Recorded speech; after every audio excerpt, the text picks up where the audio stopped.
Hey boy! Released just a month or so after the Dreamcast launch in the US and Europe, the Ubisoft developed Speed Devils is an arcade-style racer with a few twists. Now, before I start talking about the main game, Speed Devils on the Dreamcast is actually an updated version of a PC game, also by Ubisoft, released just 1 year prior in 1998, called Speed Busters American Highways. Both games feature the same tracks and cars. The biggest difference is that Speed Busters is more of a straight-up arcade racer, while Speed Devils implements a fun career mode with additional features, and is a much more enjoyable and fulfilling experience because of it. In Speed Devils, the idea is that you are a rookie driver and a semi-benevolent manager buys you a beat-up banger and enters you into the Speed Devils Championship, where players earn money and respect as they work their way up the ranks to challenge the faceless Driver X and be crowned the Speed Devils champion. The courses in the game are very loosely based on real-life locations, containing generic objects related to their environments, such as Hollywood featuring a beautiful beach and the Hollywood sign up on the hill.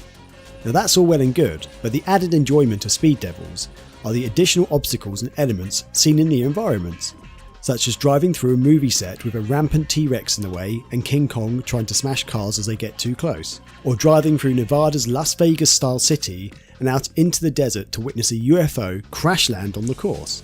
Later courses become more extreme, with some locations being revisited featuring advanced obstacles and perils, such as a tornado that lifts cars and throws them around, or going back to Hollywood during a disaster, where a gas station catches fire, the T-Rex is going totally mental, and an earthquake cracks the track as you drive along it. The environmental disasters and obstacles really add something to each race. The majority of obstacles are easy enough to avoid, but if your brain switches off and you start driving on autopilot, you will soon get into trouble if a tornado, T-Rex or other obstacle gets in your way.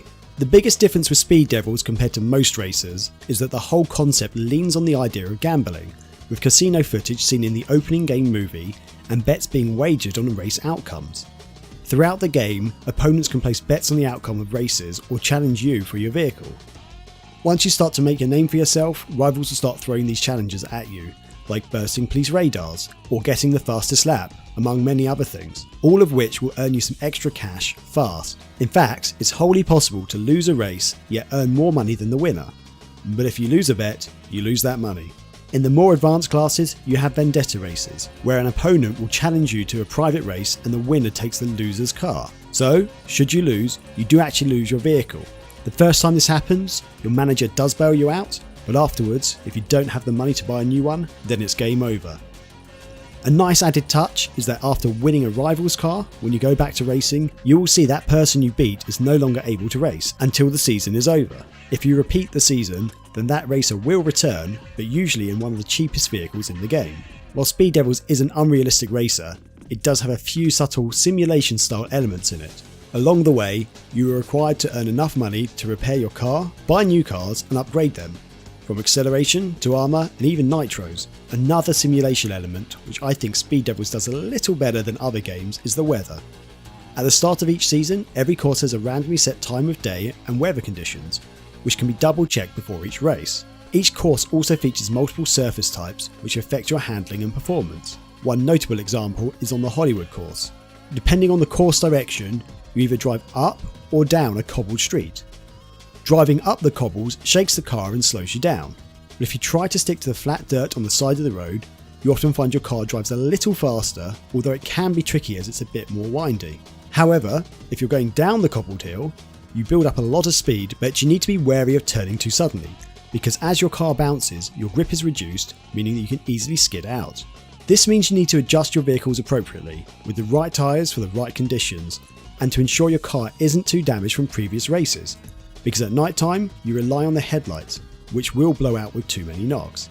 Also on the subject of damage, if your car takes too many hits, you will notice its performance and handling begins to suffer, bringing an element of realism to races and encouraging racers to drive with a certain amount of caution and skill. Yes, there is damage in other arcade games, but this is one of the few that seems to affect your car's performance. On the whole, gameplay is solid, even by today's standards. Handling on the vehicles differs with each one, and once you repair and upgrade your car, you will really notice a difference in performance. Each track has a main route to follow, but also some hidden paths and shortcuts. These shortcuts vary depending on the direction you race or the season of the track.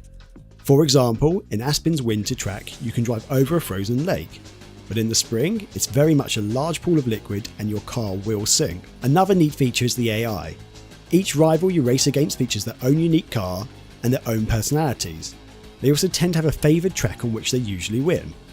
At the start of each new class you are introduced to the racers, where the game highlights their personality traits and racing styles, which often come through in races, with more aggressive drivers cutting you up and skillful drivers taking risky shortcuts.